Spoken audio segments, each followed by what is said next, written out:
So, what's the real goal of learning? I mean, is it just about collecting a bunch of facts, or is there something more to it? Today, we're going to go on a little journey, guided by some really powerful thinkers and timeless proverbs to explore the path from just knowing things to having real wisdom. Let's dive in.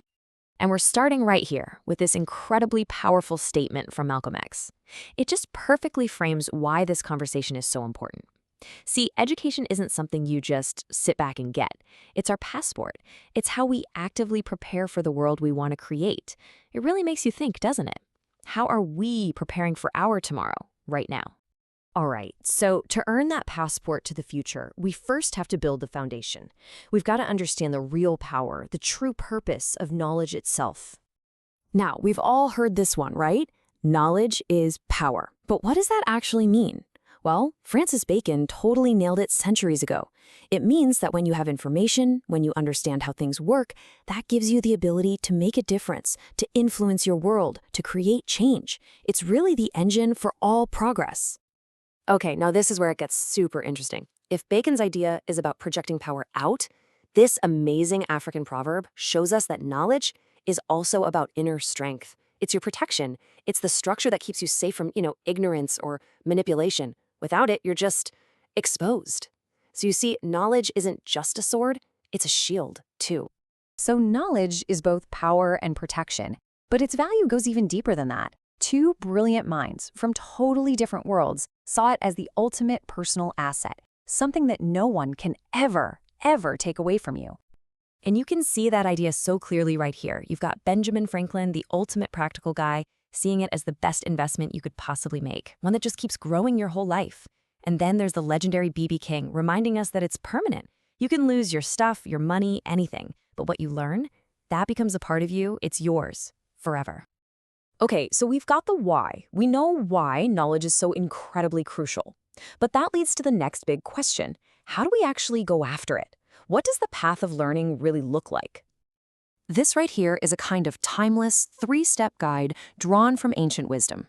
First, the whole journey starts with curiosity. You've got to ask questions, just like a little kid, with no shame.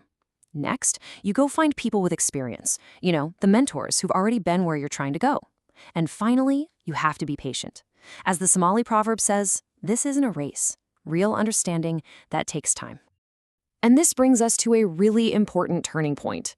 We've been gathering knowledge, we've been walking the path patiently, but is that it? Is that the end of the line?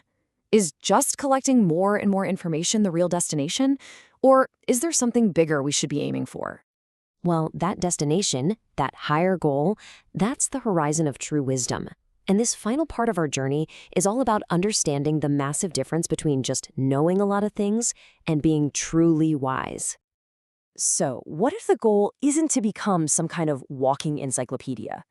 What if the real prize is developing a certain kind of mind? One that's flexible, that's critical, and that can think for itself. And who better to explain this than Albert Einstein, right?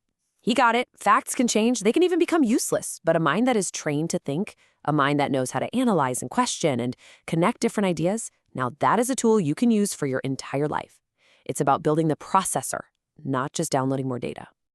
And here we are.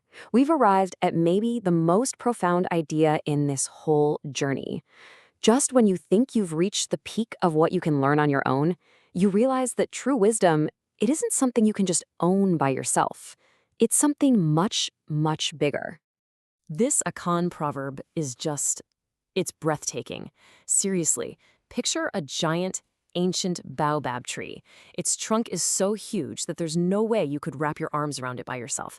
That, the proverb tells us, is wisdom.